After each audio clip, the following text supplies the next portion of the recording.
Bismillahirrahmanirrahim. Assalamualaikum warahmatullahi wabarakatuh. Waalaikumsalam warahmatullahi wabarakatuh. Alhamdulillahirabbil alamin. Wassalatu wassalamu ala asyrofil anbiya wa mursalin wa ala alihi wa sahbihi ajmain amma ba'du.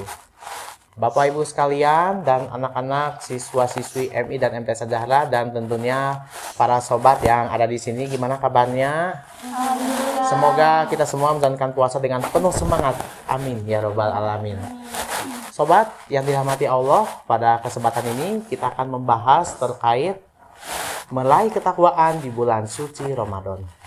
Oke, sobat yang dirahmati Allah, dalam Quran surat Al-Baqarah ayat 183, Allah Subhanahu wa taala berfirman, A'udzubillahi minasyaitonirrajim. Bismillahirrahmanirrahim.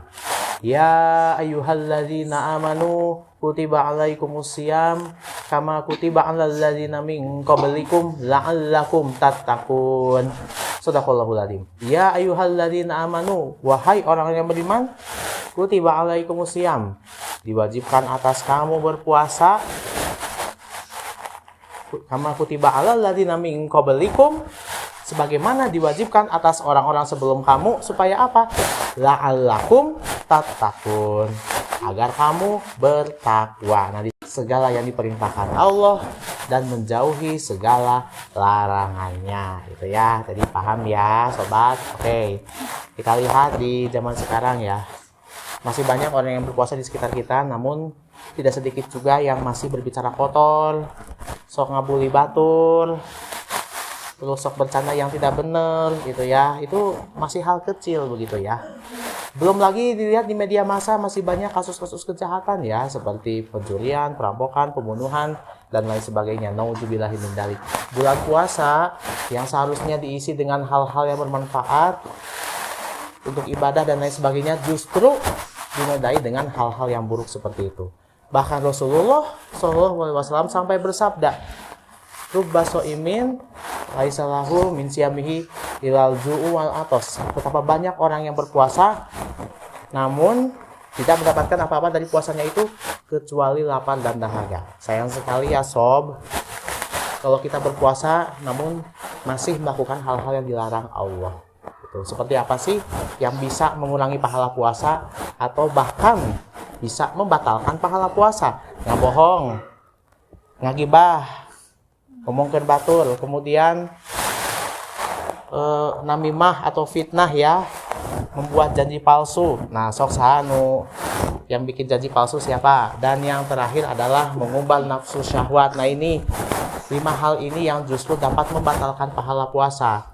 Oke sob, bagaimana caranya supaya kita bisa meningkatkan ketakwaan kepada Allah? Yang pertama, selalu memantapkan niat. Nah, Rasulullah SAW bersabda, Man shoma Ramadana imanan wa ihtisaban ghufirallahu ma taqaddama min dzambi.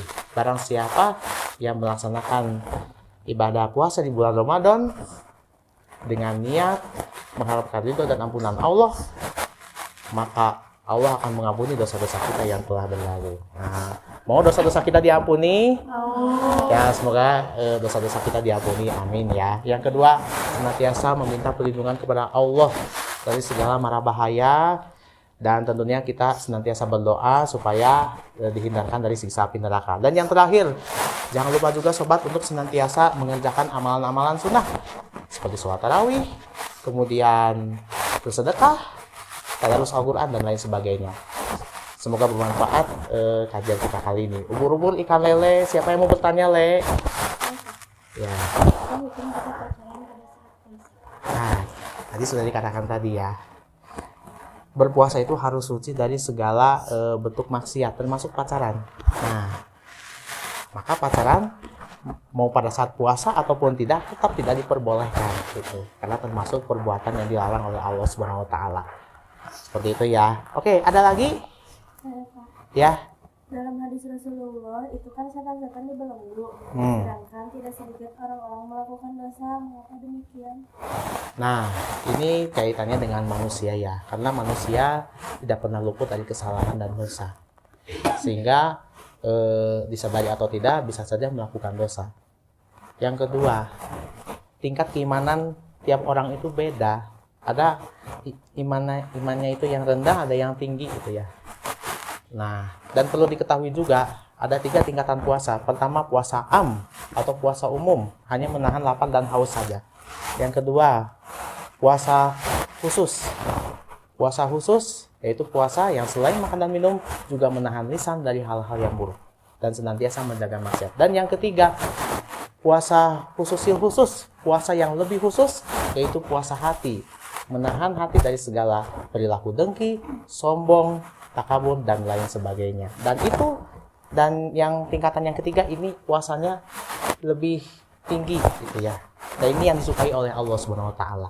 Seperti itu ya. Ada lagi? Saya Pak, apa manfaat berpuasa di bulan Ramadan? Nah, manfaatnya selain meningkatkan ketakwaan kepada Allah tentunya dari segi spiritual, dari segi kesehatan, ini tentunya bisa mengurangi resiko penyakit, kemudian bisa mengurangi berat badan gitu ya. Kan kalau biasanya kalau di luar bulan puasa kan kita sering makan. Nah, sekarang bisa diatur porsi makannya yaitu pada saat sahur dan berbuka. Ini tentunya sangat bagus sob untuk kesehatan seperti itu, dan tentunya bisa terhindar dari segala penyakit begitu ya. Oke, sayang sekali karena waktunya sudah habis. Ya, cukupkan sekian saja. Terima kasih juga kepada sobat yang sudah di sini. Terima kasih juga kepada pemirsa yang sudah menonton. Terima kasih. Wassalamualaikum warahmatullahi wabarakatuh. Waalaikumsalam warahmatullahi wabarakatuh.